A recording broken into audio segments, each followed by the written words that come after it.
ଗୋଟିଏ ରାଜାଟିଏ ଥିଲା। ସେ ବହୁତ ନ୍ୟାୟପ୍ରିୟ, ପ୍ରଜାଙ୍କର ପ୍ରିୟ ଏବଂ ଧାର୍ମିକ ରାଜା ଥିଲା। ସେ ରାଜା ତାର ଇଷ୍ଟଦେବଙ୍କର ଶ୍ରଦ୍ଧା ଭାବରେ ପୂଜା ପାଠ କରୁଥାଏ ଏବଂ ତାଙ୍କର କଥା ଶୁଣୁଥାଏ ଏବଂ ସଦାବେଳେ ତାଙ୍କର ନାମ ରାଜାଙ୍କ ମୁଖରେ ଥାଏ। ଭକ୍ତି କରୁଥିବାରୁ ରାଜାଙ୍କର ମନ ବହୁତ ପବିତ୍ର ଥାଏ ଏବଂ ସେ ତାର ସବୁ ପ୍ରଜାଙ୍କୁ ଖୁସିରେ ରଖିଥାଏ। ଗୋଟିଏ ଦିନ ତାଙ୍କର ଇଷ୍ଟଦେବ ପ୍ରସନ୍ନ ହୋଇ ସେ ରାଜାଙ୍କୁ ଦର୍ଶନ ଦେଲେ ଏବଂ କହିଲେ, ହେ ରାଜନ, ତମର ଭକ୍ତି ପୂଜା ପାଠରେ ମୁଁ ଅଧିକ ପ୍ରସନ୍ନ ଅଟେ। କୁହ, ତମକୁ କ'ଣ ଦରକାର, ମୁଁ ତାକୁ ଅବଶ୍ୟ ପୂରଣ କରିବି। ପ୍ରଜାଙ୍କୁ ଭଲ ପାଉଥିବା ରାଜନ କହିଲେ, ଭଗବାନ, ମୋ ପାଖରେ ଆପଣଙ୍କ ଦେଇଥିବା ପ୍ରତ୍ୟେକଟି ଜିନିଷ ଅଛି। ଆପଣଙ୍କ କୃପାରୁ ରାଜ୍ୟରେ ସବୁ ପ୍ରକାରର ସୁଖ, ଶାନ୍ତି, ସୁବିଧା ଅଛି। ରାଜା ତାର ପ୍ରଜାମାନଙ୍କୁ ବହୁତ ପ୍ରେମ କରୁଥାଏ।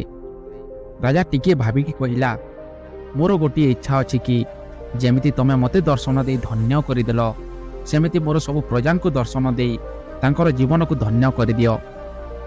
ସେମିତି କରିବା ତ ଅସମ୍ଭବ, ଭଗବାନ ରାଜାଙ୍କୁ ବୁଝାଇଲେ। କିନ୍ତୁ ପ୍ରଜାଙ୍କୁ ଚାହୁଁଥିବା ରାଜା ଭଗବାନଙ୍କ ଆଗରେ ଜିଦ୍ ଧରିବାକୁ ଲାଗିଲେ। ଶେଷରେ ଭଗବାନଙ୍କୁ ନିଜ ଭକ୍ତର ସମ୍ମୁଖରେ ଝୁକିବାକୁ ପଡ଼ିଲା ଏବଂ ଭଗବାନ କହିଲେ, ଠିକ୍ ଅଛି, ତମେ ତମ ସବୁ ପ୍ରଜାଜନଙ୍କୁ ସେ ପାହାଡ଼ ପାଖକୁ ଆଣିବ। ମୁଁ ସେ ପାହାଡ଼ରେ ଥିବି ଏବଂ ଦର୍ଶନ ଦେବି। ସେ ରାଜା ବହୁତ ଖୁସି ହୋଇଗଲା ଏବଂ ଭଗବାନଙ୍କୁ ଧନ୍ୟବାଦ ଦେଲା। ସେ ରାଜା ତାଙ୍କ ରାଜ୍ୟରେ ଡାକରା ଦେଲା କି କାଲି ସକାଳେ ସବୁ ପ୍ରଜା ସେ ପାହାଡ଼ ତଳକୁ ଯିବା ଭଗବାନଙ୍କ ଦର୍ଶନ ପାଇଁ। ସେଦିନ ସକାଳେ ରାଜା ତାର ସବୁ ପ୍ରଜା ଏବଂ ରାଣୀଙ୍କୁ ଧରି ସେ ପାହାଡ଼ ତଳକୁ ଯିବା ପାଇଁ ବାହାରି ପଡ଼ିଲା। କିଛି ବାଟ ଚାଲିବା ପରେ ଗୋଟିଏ ଜାଗାରେ ତମ୍ବାରେ ବନିଥିବା ଟଙ୍କାର ପାହାଡ଼ ଦିଶିଲା। ପ୍ରଜାମାନଙ୍କ ମଧ୍ୟରୁ କେତୋଟି ପ୍ରଜା ସେ ଟଙ୍କାର ପାହାଡ଼ ଆଡ଼କୁ ଭାଗିବାକୁ ଲାଗିଲେ। ଏହା ଦେଖି ସେ ଜ୍ଞାନୀ ରାଜା ସବୁ ପ୍ରଜାଙ୍କୁ ସତର୍କ କଲେ କି ଜଣେ ବି ସେ ଆଡ଼କୁ ଧ୍ୟାନ ନ ଦେଇ ଚାଲ, କାହିଁକିନା ତମେ ଭଗବାନଙ୍କୁ ଦେଖିବାକୁ ଯାଉଛ ଏବଂ ତମର ଜୀବନ ସାର୍ଥକ ହୋଇଯିବ। ସେ ରାଜାଙ୍କ କଥାକୁ ଧ୍ୟାନ ନ ଦେଇ କିଛି ପ୍ରଜା ସେ ତମ୍ବାର ପାହାଡ଼ ଆଡ଼କୁ ଚାଲିଗଲେ ଏବଂ ତମ୍ବାର କିଛି ଟଙ୍କାକୁ ଗଣ୍ଠୁଲିରେ ବାନ୍ଧି ଘର ଆଡ଼କୁ। ସେମାନେ ମନରେ ଭାବୁଥିଲେ କି ପ୍ରଥମେ ଏ ଟଙ୍କାକୁ ନେଇଯିବା, ଭଗବାନଙ୍କୁ ତ ଆଉ କେଉଁଦିନ ଦେଖିପାରିବା। ରାଜା ଦୁଃଖରେ ଆଗକୁ ବଢ଼ିଲେ। କିଛି ଦୂର ଯିବା ପରେ ଚାନ୍ଦିର ଟଙ୍କାର ପାହାଡ଼ ପଡ଼ିଲା। ଏଥର ବି ବାକି ଥିବା ପ୍ରଜାମାନଙ୍କ ମଧ୍ୟରୁ କିଛି ପ୍ରଜା ସେ ଚାନ୍ଦିର ଟଙ୍କା ପାହାଡ଼ ଆଡ଼କୁ ଭାଗିବାକୁ ଲାଗିଲେ। ତାଙ୍କ ମନରେ ବି ବିଚାର ଥିଲା କି ଚାନ୍ଦିର ଟଙ୍କା ଆଉ ମିଳିବ ନାହିଁ, ଭଗବାନ ତ ଆଉ କେଉଁଦିନ ମିଳିଯିବେ। ସେମିତି ଆଉ କିଛି ବାଟ ଯିବା ପରେ ସୁନାର ଟଙ୍କାର ପାହାଡ଼ ପଡ଼ିଲା। ଏବେ ତ ପ୍ରଜାମାନେ ଯେତିକି ଥାନ୍ତି ଏବଂ ରାଜାଙ୍କର ସ୍ୱଜନ ବି ସେ ସୁନାର ଟଙ୍କା ପାହାଡ଼ ଆଡ଼କୁ ଭାଗିବାକୁ ଲାଗିଲେ। ସେମାନେ ବି ସୁନାର ଟଙ୍କାର ଗଠୁଲି ବାନ୍ଧି ନିଜ ନିଜ ଘରକୁ ଚାଲିବାକୁ ଲାଗିଲେ। ଏବେ ତ କେବଳ ରାଜା ଏବଂ ରାଣୀ ହିଁ ସାଥିରେ ଥିଲେ। ରାଜା କହିଲେ, ଦେଖ କେତେ ଲୋଭୀ ଅଟନ୍ତି ଏସବୁ ମନୁଷ୍ୟ, ଭଗବାନଙ୍କୁ ଭେଟିବାର ମହତ୍ଵ ଜାଣିନାହାନ୍ତି। ଭଗବାନଙ୍କ ସମ୍ମୁଖରେ ଦୁନିଆର ସବୁ ଧନ ଧୂଳି ସମାନ। ରାଣୀ ରାଜାଙ୍କ କଥାରେ ସହମତ ହେଲେ ଏବଂ ଦୁଇଜଣ ଆଗକୁ ବଢ଼ିବାକୁ ଲାଗିଲେ। କିଛି ଦୂର ଚାଲିବା ପରେ ରାଜା ରାଣୀ ଦେଖିଲେ କି ସପ୍ତ ରଙ୍ଗର ଗୋଟିଏ ହୀରାର ପାହାଡ଼ ଅଛି।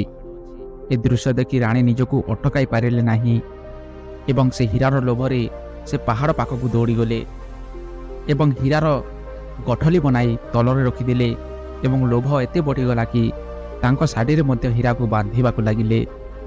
ହୀରାର ଓଜନ ଏତେ ଥିଲା କି ରାଣୀଙ୍କ ଶାଢ଼ୀ ବି ଚିରିଗଲା।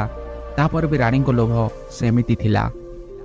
ରାଜା ଏହା ଦେଖି ଦୁଃଖୀ ଏବଂ କ୍ରୋଧରେ ଭରିଗଲେ ଏବଂ ଏକୁଟିଆ ଆଗକୁ ବଢ଼ିବାକୁ ଲାଗିଲେ। ସେ ପାହାଡ଼ରେ ସତକୁ ସତ ଭଗବାନ ଛିଡ଼ା ହୋଇ ତାଙ୍କର ଅପେକ୍ଷା କରୁଥାନ୍ତି। ରାଜାଙ୍କୁ ଦେଖି ଭଗବାନ ହସିଲେ ଏବଂ କହିଲେ, ହେ ରାଜନ, କେଉଁଠି ଅଛନ୍ତି ତମର ପ୍ରଜାଜନ ଏବଂ ତମର ସ୍ୱଜନ? ମୁଁ ତାଙ୍କୁ ଦର୍ଶନ ଦେବା ପାଇଁ ଏଠି ବହୁତ ସମୟରୁ ଅପେକ୍ଷା କରି ରହିଥିଲେ। ସେ ରାଜା ଲାଜ ଏବଂ ସରମରେ ମୁଣ୍ଡ ତଳକୁ ନୁଆଇ ଦେଲେ। ଭଗବାନ ତାଙ୍କୁ ବୁଝାଇକୁ କହିଲେ, ହେ ରାଜନ, ଯେଉଁ ଲୋକ ଭୌତିକ ସାଂସାରିକ ପ୍ରାପ୍ତିକୁ ମୋ ଠାରୁ ଅଧିକ ମହତ୍ଵ ଦେଇଥାନ୍ତି, ତାଙ୍କୁ କେତେବେଳେ ବି ମୋର ଦର୍ଶନ ହୋଇନଥାଏ ଏବଂ ସେମାନେ ମୋର ଦୟା ଏବଂ ଆଶୀର୍ବାଦରୁ ବଞ୍ଚିତ ରହନ୍ତି। ଏବଂ ସର୍ବଦା ଯେ ଧନକୁ ଅଧିକ ମହତ୍ଵ ଦିଏ, ସେ ମୋର କୃପାରୁ ବଞ୍ଚିତ ହୋଇଯାଏ। ସେଥିପାଇଁ ହେ ରାଜନ, ସର୍ବଦା ସ୍ମରଣ ରଖିବ, ଧନ, ଯୌବନ, ଶରୀର ଏବଂ ନିଜର ପ୍ରିୟ ସମ୍ବନ୍ଧ ସର୍ବଦା ନିଜ ସାଥିରେ ଚାଲି ନଥାଏ।